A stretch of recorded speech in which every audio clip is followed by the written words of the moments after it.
Hey there, welcome. We're going to talk today about breaking trauma bonds from toxic people. So, when you have been trauma bonded in a relationship, when you are feeling like you can't let go of and get free from a toxic relationship because you're so bonded. So, we're going to talk about that. I am Lise Colucci, and I'm here to help you understand things related to narcissists, toxic people, toxic relationships, and help you heal from those. So we're going to just jump in with this. Hit the thumbs up, hit subscribe, all the good stuff. Anyway, okay. First thing is to educate yourself. When you are, hey, UNA, when you are in something that you think is a toxic relationship, when you feel like something isn't right and you're not able to logically let go of someone that's treating you terribly, and you're not able to emotionally make the break, and you know something feels really wrong, it feels really off, it's important to educate yourself to understand not only about that other person and understand everything you can about, say, narcissism or toxic behavior in relationships or things like that, but to also understand what's going on with you. So let's have a little quick education on trauma bonding so that we understand what's going on with yourself. Okay, so similar to an addiction to something like gambling, there is a dopamine response that happens when you have been with a toxic person. Basically, they are giving you intermittent reinforcement throughout the whole relationship. They are giving you love bombing and devaluing, right? So that love bombing and devaluing, it's not on a clock or a calendar or a timer. What it is completely random, and it hits you out of nowhere. It goes for long stretches, and then you get the love bombing thrown in, or you have love bombing for long stretches, and then suddenly they flip and turn on you, not because they're in a bad mood, but because they have devalued the entire relationship and you in it. So that kind of behavior happening to you and towards you in a relationship where you're open and trusting and trying to have a real committed, connected relationship with someone, or even when it's a friend or a parent, right? You're trusting and you're being in the relationship and being yourself. That kind of intermittent creates our brain changes, okay, from that. It creates brain changes and trauma in the brain because it is erratic. When we experience erratic behavior coming at us, we have a reaction. That reaction is self-protection and survival, and not self-protection and survival necessarily for yourself, but for the relationship as well. So you're trying to guard and protect this relationship, and you spend years or months or weeks or years, right, or forever, however long, guarding and protecting this relationship that is actually toxic. And so when you're doing that, and when you're not, right, you're just trying to stay safe. If you're a child being raised by this and now you're an adult, you were just trying to exist and stay safe. You weren't trying to maintain a relationship. You were trying to just be. You deserved somebody maintaining the relationship that helped you learn to grow and be a strong, healthy person, right? Instead, what you got was this toxic behavior coming at you intermittently or sometimes all the time. And it creates brain patterns in you where you start seeking the moments that are okay. And when you're seeking the moments that are okay, your dopamine rises. Your dopamine seeking um, mechanism starts. So what am I trying to say? You start to dopamine seek. You start just like a gambler is dopamine seeking when they're gambling, or someone addicted to gaming is a dopamine seeking when they're gaming, right? And that feels good in the body. It also feels like tension. It also feels like it needs a release. What happens is the narcissist, let's just take an example of a narcissist, doesn't matter who they are in your life, giving you the silent treatment, but you're not to the point yet where that feels good. You're still to the point where that feels very disturbing. You want to make it right. You don't want mom mad at you. You don't want your partner mad at you. Whatever it is, you feel upset. And so you're constantly seeking. So not only is your dopamine rising to try and get the relief of them, it's basically a chase, right? So we're chasing the good thing, the little carrot they dangle, which is that someday I'll talk to you again. And when that's happening, your brain is getting addicted to this cycle because it is intermittent. It is brought about by something outside of you. And And it is very difficult to break without an awareness of it.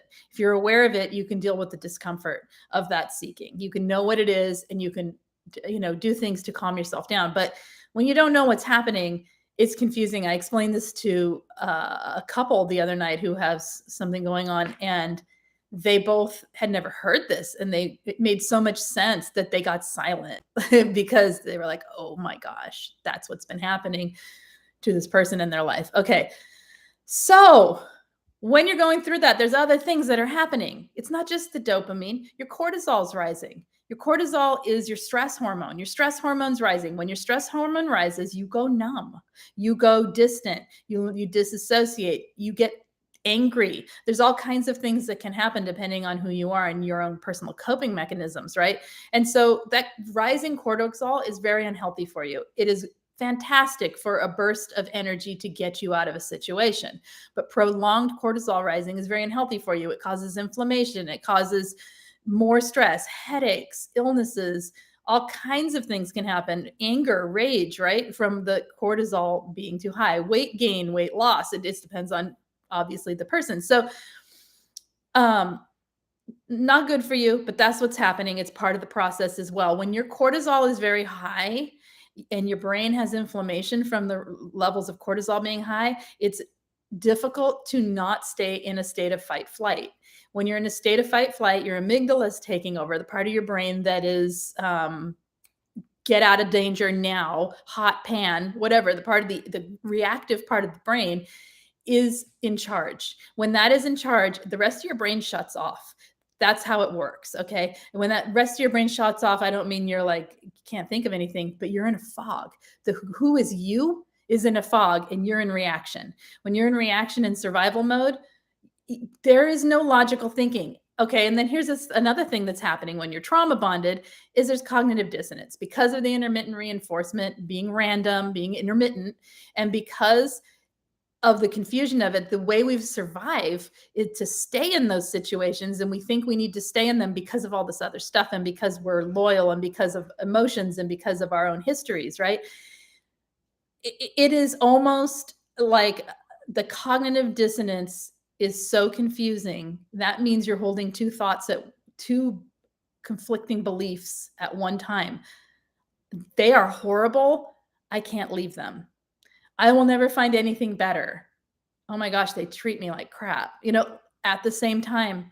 And my mother is the most evil person in the world, or my father is the worst, horrible monster in the world. But I should do really good things for them because it's important to be loyal to your parents. Okay, those kind of conflicting thoughts, it's probably the hardest part because it's in the logical part of our brains. It's where the trauma bonding and all of this seeps into our logic. And we're smart people. Logically, we see it in someone else and we're like, get the heck out, right? We're not covered over with all the other stuff when we see it in someone else for ourselves. So you can see why this is so difficult. This is not something when your friends say, oh my gosh, they suck, just go away, or whatever they say, right? Like, oh wow, why are you even staying in something like that? Why are you talking to your parents? They're horrible. Like, this is why. And this is not something that if you haven't experienced, it's easy to understand. So friends that aren't getting it, be happy for them that they haven't experienced it, but they're not going to get it. Okay. What are you saying here? Total devastation. I'm called him. Okay. So when you're called, this is exactly what I'm talking about, Demi. You're called these horrible names and belittled, and yet part of you feels in love with this person. Probably a large part of you feels in love with this person. It is their hook. They are hooking you through the negative, through the mistreatment, because it works. Why does it work? I just explained it. Okay, that's part of why it works.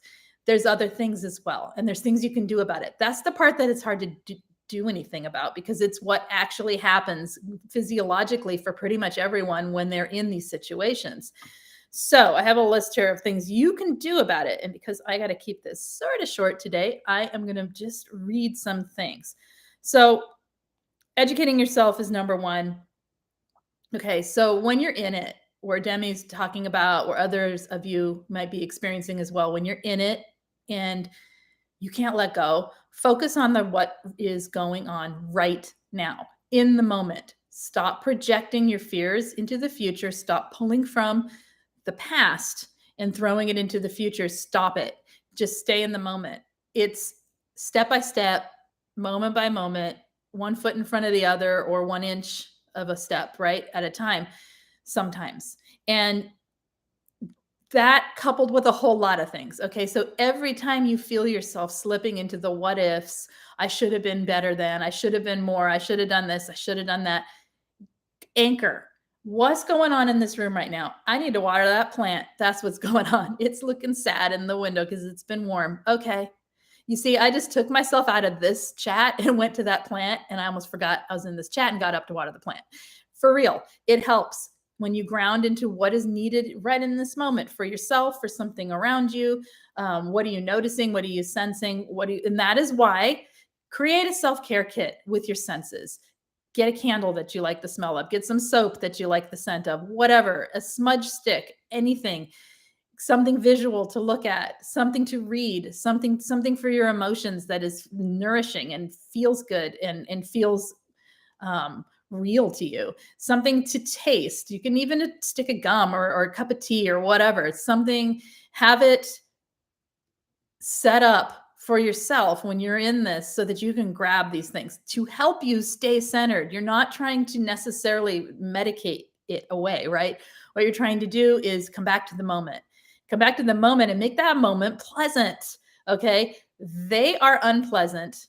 The narcissist is unpleasant. This candle is pleasant, right? Like it's training your brain to get out of the cycle. What happens is we get, say you're no contact for a week or a month or whatever. It builds and it builds and it builds. And this dopamine chasing thing is happening. It's like a gambler with nowhere to gamble, or someone reaching for, it's an addiction. Okay. And it's more than an addiction because it's created by someone else literally doing something toxic towards you. So, and when we get addicted to fixing it, to curing it, to making it better, when you're wanting to talk to someone who's treated you like crap, why? Because you know how to make it better, because you want to fix it, because you want the last word, because you want some resolution, okay, there is no because with these people. It's cut and dry, goodbye, close the door. That is the only way to truly break this quickly. Okay. Otherwise, it's a prolonged experience of slowly. And for some people, that's okay. If that's what's needed is the slower approach, totally okay. No one says you have to do this in one day. All right. So, yes, it does cause health problems. Narcissistic, toxic treatment towards you absolutely causes health problems. It can't not. There's too much stress involved for it to be to come out unscathed. Okay, so getting in the now is important. Create some space between yourself and the toxic things. If your friends want to talk to you about that toxic person, ask them to please stop. If they won't please stop, put them on silence for a while. They don't have to get rid of them. People think that it helps to talk things through. It does. If you're talking to someone who gets it, if you're talking to someone who understands and watches your triggers and is there for you in the sense of like talking to you for you. If they're talking to you for a bit of gossip themselves, bye. Can't talk to them right now. They may be fine in other areas, but not right now. Okay. Find support. Super important for some people. Other people can get through this on their own. Some people cannot, or do better when they don't. So find support, whoever it is, find someone you resonate with, listen to what people are saying, get the coaching if you need it. I have coaching. You don't need to use me, use whoever it is that works for you. I'm just letting you know it's there. Group coaching is also an option where you have other people to talking about their stories, and listening to the coaching that goes on back and forth can be helpful for some people. So find support. A therapist, make sure that therapist gets it. Make sure they're not going to say that it takes two in a relationship and blah, blah, blah, and the things that make you feel invalidated. They have to validate you. If you feel invalidated by the scenario that's happening within therapy or coaching, simply exit and find someone else. It is a process to find the right person. Don't be disheartened. Just keep looking. Okay. Um, and also, if somebody says something that is triggering, that's normal. So it's if you're feeling invalidated, if you're feeling not heard, if you come away from therapy or a coaching session feeling not worse, because sometimes you do feel worse, but do you know what I'm saying? Like not like you didn't even talk about what needed to be talked about. You're going off in a direction. If you feel like it's um, not the right fit, that's okay. You just find someone else. If you feel like they are pushing you to your where you need to be, like, oh, that was really hard, but I needed to see that. That's okay for some people. Just play it with what works for you. Um, okay, self care. You're in a crisis. Back to basics. When you are in the middle of trying to exit, trying to break trauma bonds, back to basics can be all there is. That means, did you eat today? Did you get yourself clean in one way or another? Did you get a breath of fresh air? Did you drink water? Right? The basics of your life. Did you get the job done that you needed to get done for work? Did you take a day off when you needed to? Whatever it is. Are you applying self-care into your every day? And how can you apply self-care when you feel like this, or when you're busy and trying to maintain a life, or when you have kids and you're trying to pretend everything's okay for everybody else? You go off and you cry somewhere. You take the time you need for yourself. You do things like um, everything you're doing for yourself, apply care to yourself. You make yourself a meal, be proud of that meal. Eat that meal with enjoyment as if somebody else made it for you. Thank yourself for the meal, that kind of thing. Be kind to yourself.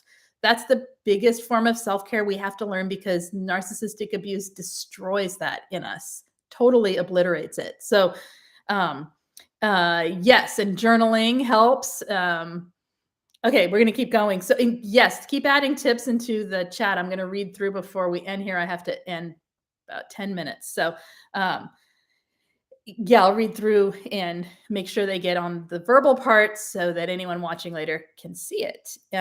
Okay.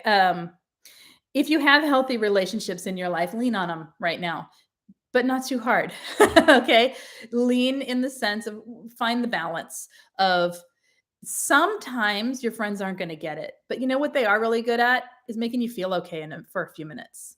So let it be about that. You don't need every friend that you have to be your trauma bond expert. Okay.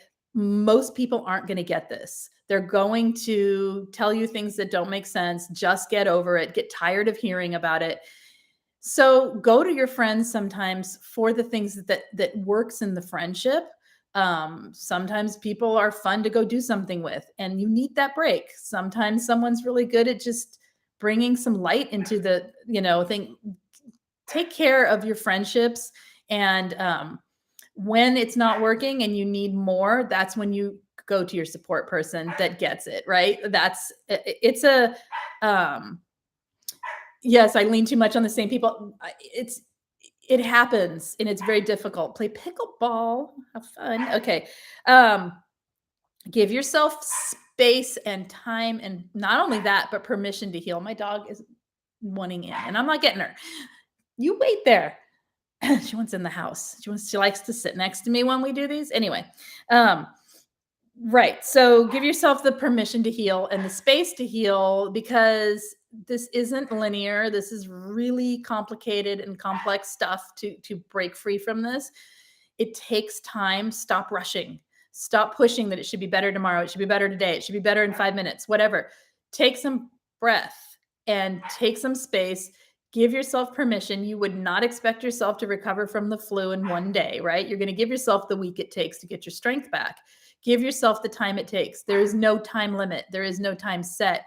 And this isn't like, I'm bad one day, I'm good the next. It's sort of bumpy and rocky and twisted, and that's how it is. Okay. So let's see real quick here. I got a few more things. Stop self-blaming and self-shaming. Stop it. Stop blaming yourself. You've been in something with a toxic person. Did you take part in it? Of course you did. But that doesn't mean you're responsible for what you took part in. You were manipulated to react. You were manipulated to do a lot of the things you did that you would not normally do in a healthy situation or a healthy relationship. Toxic relationships are toxic relationships. That means anyone in them is participating in something that is toxic. Okay. It's not your fault it's toxic if you weren't the one bringing the manipulation in, but you were still in there, which means you couldn't be healthy. That's what I'm getting at. You couldn't be your best self in a toxic relationship. We just can't. It's impossible because you're not dealing with healthy. You're not, there's poison in it and you can't extract the poison, And so because you can't extract the poison, it's still there even when you're trying and you're pouring your very best into it. So I'm not saying you're toxic in it. I'm saying what you were involved in had a toxic nature and there's no way to be healthy in it. So stop blaming, stop shaming, stop holding in all this toxic thoughts about yourself and work on stopping the judgment of yourself. And we'll talk more about self-judgment on another video because I think it is so important to just take accountability for what you need to and let the rest go, right? Okay. Asking yourself the right questions. Why are they this way? Okay, you can watch 5 videos and know why they're that way. If you listen and you trust what we're saying and you can validate it through your own experience, what we're saying on these videos about how a toxic person is, there's no ever a need to say how can a person be like this and why did they act that way can be answered very quickly. The how is that they have no empathy or they have only cognitive empathy, meaning they know that you're upset but they don't care, and that they don't take accountability and they live in a delusional egotistical world. That's the how and the why. And it isn't because of you. They're going to be toxic no matter who they're with. They're toxic across the board. If you take a toxic mother or father and you look at, so let's say it's a father this time. So you take a toxic father and he's toxic to his wife. So their relationship's one thing. He is toxic to his partner. Okay, we know what that's like if we've experienced that. Now, say they have 3 children. He's toxic to all of those children in different ways to each one. I have spoken to families. I've had group coaching with just families several times and talked to each person in the group where they're all in the same family about the toxic treatment, and each one has a different story. It's the story of the elephant in the room, where the blind men and the elephant, and they each feel a different part and they think it's a different animal. And then when you put them all together, you get an elephant. It's fascinating to hear those stories because you're hearing the way the toxic comes out based on how they're able to manipulate a person because of who they are and how they are as a person, as a human being individually.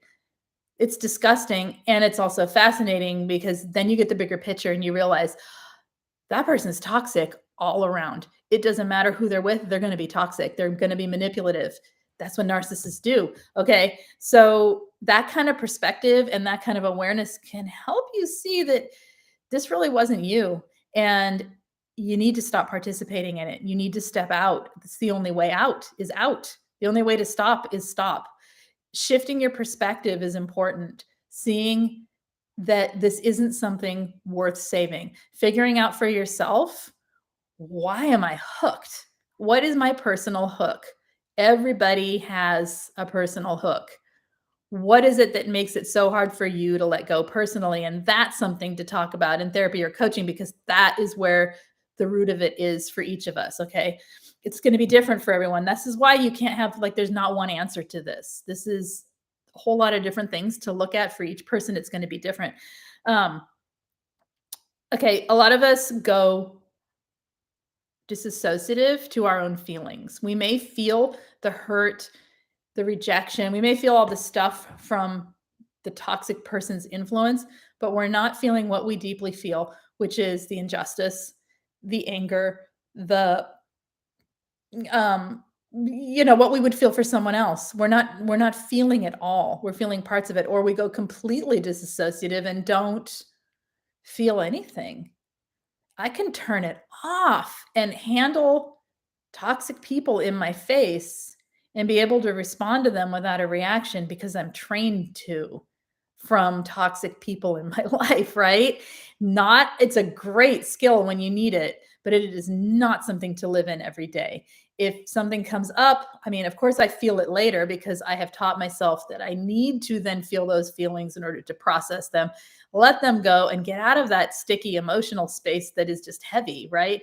And be free and light in life, but it's this doing that over a prolonged period of time leads to a numbed up emo- emotion emotionally imbalanced person because then it comes out when you least expect it or you don't want it. So learning to handle, process, and allow your feelings that are actually there. And there's lots of ways to work with it from there. I can't keep going on this because I have to go in just a minute, but we can talk about that, how to deal with the feelings on another video for sure. Um, Recognizing that this is a pattern with someone else and really stepping out of these relationships because you don't want to be in that pattern. You've got to want something better for yourself. You've got to be your own friend. You've got to have your own back through this to get out of it. It isn't easy. It's for a lot of us because we've had toxic upbringings or a lot of toxic abuse in our past. It's actually more comfortable to be in it than it is to be out of it. That sounds funny, but it's a known thing that we know how to handle and we don't know what to do when it's not there. So, um, okay, I think we're almost done here. Trauma bonds is going to be very personal. It's going to be very individual. And what I have seen from working with people for many years, there's certain types of people that handle it differently and have different responses to it. Okay. So it's going to depend on how it, what am I trying to say here? It's going to depend on how it comes out for you on what steps you want to take. But what I've said here is universal. Self-care, stay in the moment. It's going to get better. Go no contact, okay? No contact. If you cannot go no contact, keep that low contact with as many boundaries in place as you need in order to stay distant. Do not engage with them. When they're horrible and mean and telling you horrible things about yourself, who does that? Only toxic people. Why do you want the toxic person in your life? You don't. You may think you do, but the part of you that is self-preserving and the part of you that cares about yourself doesn't want to be treated that way. You can't change them, you guys. You cannot change them. No amount of love, no amount of understanding, no amount of therapy, no amount of anything will change who they are. Okay, this is who they are, and we have to accept that. Allow them to be who they are. Step away from it and just keep that toxic far, far away from your life. It's going to be uncomfortable. You're going to have these feelings of really wanting to reach out. Get support. Find a group of people that get it. Find to do the group coaching. It's what it's for, right? It's why it's low cost and so often. We meet 3 times a week, okay? So that there is consistency and a place to go, and which is I'm heading there in 5 minutes. So I'm going to end in a second so then I'm not late for them. Yeah. Okay. So I hope that this helped a bit. We'll keep talking about breaking trauma bonds. There's a whole lot more tips I could give. Maybe next week I'll do another one, follow up to this with some more practical stuff and more information. If you're watching this and you have questions for yourself, personal, like what you're going through, or if something didn't speak to something that you need, let me know in the comments, the main comments, so that I can add it to the next live stream. That would be helpful for others as well as yourself. So let me know. And if you need anything, coaching, group coaching, email, whatever, you need to reach me, or you need to find peer support, check out the info in the main description of each video. There's information there. And yeah, otherwise, thumbs up and subscribe and all that. And I will see you guys next week. You have a good weekend. Take care. Bye-bye. I'm sorry I didn't get to reading the comments. I appreciate every single one of you, and I'm glad you're here. And thank you to the mods for helping out. And if I did not say hello, I'm not trying to be rude. I just have to get to group. Okay, bye bye.